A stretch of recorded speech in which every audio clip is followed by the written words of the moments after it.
세상에서 가장 값진 것. 옛날 어느 산골 마을에 아버지와 세 아들이 살았어요. 어머니가 일찍 돌아가셨지만 아버지는 세 아들을 씩씩하게 키웠지요. 그렇게 지내던 어느 날 아버지는 깊은 병으로 몸져눕게 되었어요. 이제 나도 너희들 어머니 곁으로 갈 때가 된 것 같구나.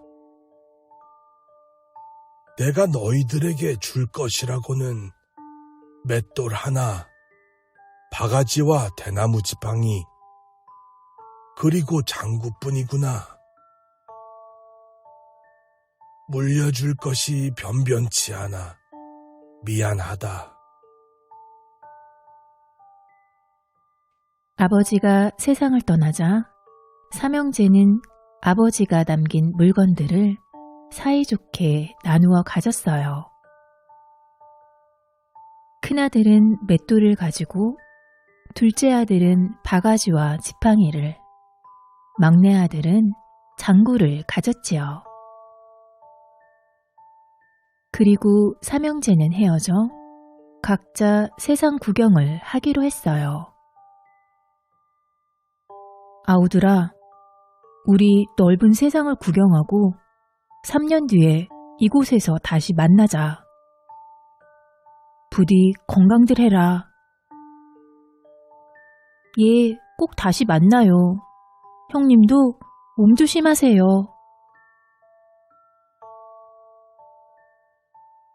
큰아들은 맷돌을 등에 짊어지고 산길을 내려갔어요. 날이 저물어 더 이상 길을 갈 수가 없네. 저기 큰 바위 뒤에서 하룻밤 지내고 가야겠다. 하루 종일 걸어서 피곤했던 큰아들은 바위 뒤에 눕자마자 스르르 잠이 들었어요. 그런데 잠결에 두런두런하는 소리가 들려왔어요. 사람이 다니지 않는 깜깜한 밤중에 이게 무슨 소리지? 큰아들은 귀를 바짝 기울였어요. 이 놀이개는 내가 가질 거야. 너는 다른 걸 가져. 싫어. 내가 가질 거야. 바위 앞쪽에서 두 명의 도둑이 훔쳐온 것 중 더 좋은 것을 차지하려고 다투고 있었어요. 이 도둑들을 쫓아버려야 안심하고 잘 수 있을 텐데 무슨 좋은 수가 없을까? 그때 아버지가 주신 맷돌이 생각났어요. 큰아들은 맷돌에 작은 돌을 넣어 요란한 소리를 내며 돌렸어요. 스르륵 쿵쿵, 우르륵 쿵쿵. 고요한 산속에서 맷돌 소리는 천둥 소리처럼 크게 들렸지요. 아이고, 깜짝이야. 마른 하늘에 웬 천둥 소리지? 하늘에서 우리에게 천벌을 내리시나 봐. 어서 도망가자. 깜짝 놀란 도둑들은 보물과 돈을 모두 버리고 꽁지 빠지게 도망갔어요. 다음 날 아침 큰아들이 잠에서 깨어보니 바위 앞에는 도둑들이 두고 간 보물과 돈이 잔뜩 쌓여 있었어요. 아버지의 맷돌 덕분에 내가 부자가 되었어. 아버지가 남겨주신 물건이 세상에서 가장 값진 것이었구나. 큰아들은 돌아가신 아버지께 감사를 드렸어요. 한편 길을 가던 둘째 아들은 날이 저물자 무덤가에서 하룻밤을 지내게 되었어요. 그런데 어디선가 쿵, 쿵 발소리가 들려왔어요. 둘째 아들은 숨을 죽이고 발소리에 귀를 기울였어요. 발소리는 점점 가까워지더니 둘째 아들이 누워있는 무덤 옆에서 멈췄어요. 해골님, 어서 일어나시오. 세상에나, 그건 바로 도깨비였어요. 아, 알았네. 마침 일어나려던 참이었네. 둘째는 등골이 오싹했지만 마음을 가다듬고 해골인 척 말했어요. 그대로 가만히 있다가는 도깨비에게 무슨 해코지를 당할지 몰라서였지요. 그런데 오늘 해골님의 목소리가 좀 이상합니다. 도깨비가 말했어요. 오늘은 몸이 좀 피곤해서 그런가 보네. 둘째 아들이 둘러댔어요. 그러고 보니 사람 냄새도 나는 것 같은데요? 도깨비가 코를 킁킁거렸어요. 어제 새로 만든 무덤에서 나는 냄새 같네. 아무래도 이상한데. 그렇게 의심이 되면 내 머리를 만져보게. 둘째 아들은 바가지를 쑥 내밀었어요. 머리카락이 없고 반질반질한 게 해골냄이 맞긴 한데. 이 팔도 만져보게. 이번에는 둘째 아들이 대나무 지팡이를 쑥 내밀었어요. 살이 없고 뼈만 있는 게 해골님이 분명하네요. 그럼 이제 어서 마을로 내려갑시다. 둘째 아들은 영문을 모른 채 도깨비를 따라 마을로 내려갔어요. 마을에 있는 김 부잣집에는 딸이 하나 있는데 깊은 병에 걸려 시름시름 앓고 있었지요. 도깨비는 김 부잣집의 담을 훌쩍 넘어 들어가 딸의 혼을 빼어 자루 속에 넣었어요. 그때 멀리서 꽃기요 하고 다구는 소리가 들렸어요. 도깨비는 깜짝 놀라 김 부잣집 딸의 혼이 담긴 자루를 둘째 아들에게 맡기며 말했어요.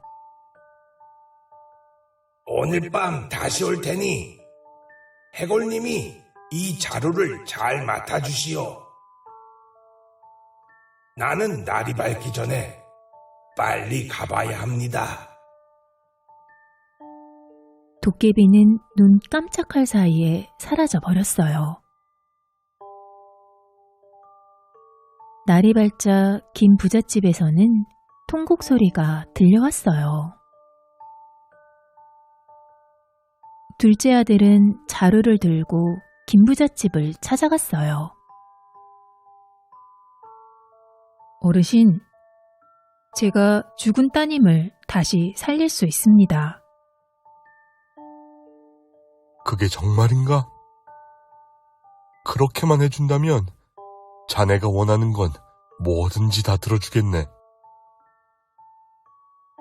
둘째 아들은 방으로 들어가 죽은 딸의 코 밑에 혼이 담긴 자루를 갖다 대었어요. 그러자 딸의 얼굴에 차츰 화색이 돌더니 얼마 후 기지개를 켜며 일어났지요. 김 부자는 몹시 기뻐하며 둘째 아들을 사위로 삼았어요.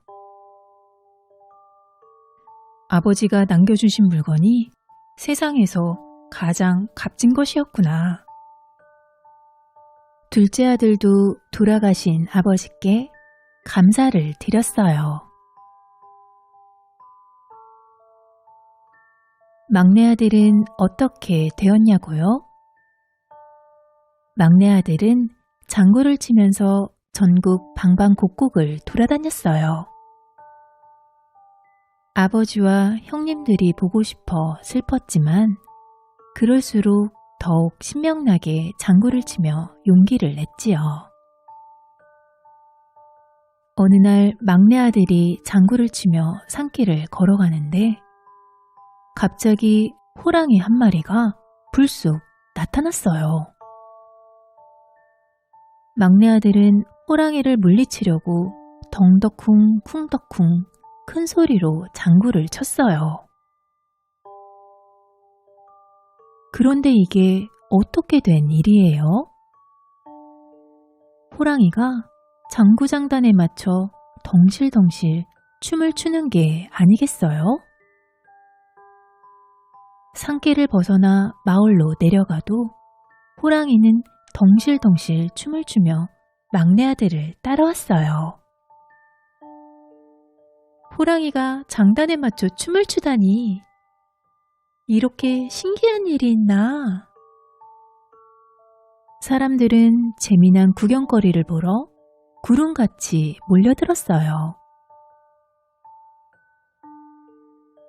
이 소문은 흘러흘러 임금님의 귀에까지 들어갔어요. 여봐라, 그 장구 치는 아이와 춤추는 호랑이를 불러오거라. 임금님은 막내 아들을 궁궐로 불렀어요. 임금님 앞에서 막내 아들이 장구를 신명나게 치자 호랑이가 정말 덩실덩실 춤을 추었지요. 어허, 참으로 신기하구나. 내 비싼 값을 쳐줄 테니 그 신기한 장구를 내게 팔거라. 그러자 막내 아들이 말했어요. 임금님, 이 장구는 돌아가신 아버지가 제게 남겨주신 유일한 것입니다. 저에게는 세상에 하나뿐인 가장 값진 것이니 아무리 많은 돈을 주셔도 팔 수 없습니다. 죄송합니다. 임금님은 막내 아들의 깊은 효심을 칭찬하며 큰 상금을 내렸어요.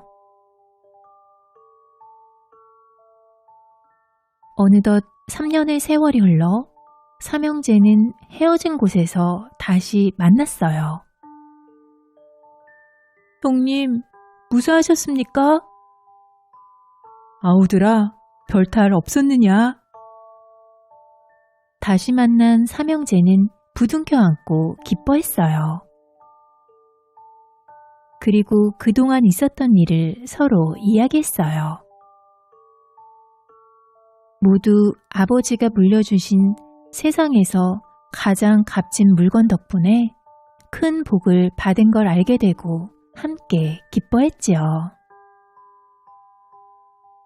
삼형제는 옛날 아버지 집이 있던 곳에 새 집을 짓고 서로 도와가며 행복하게 살았답니다.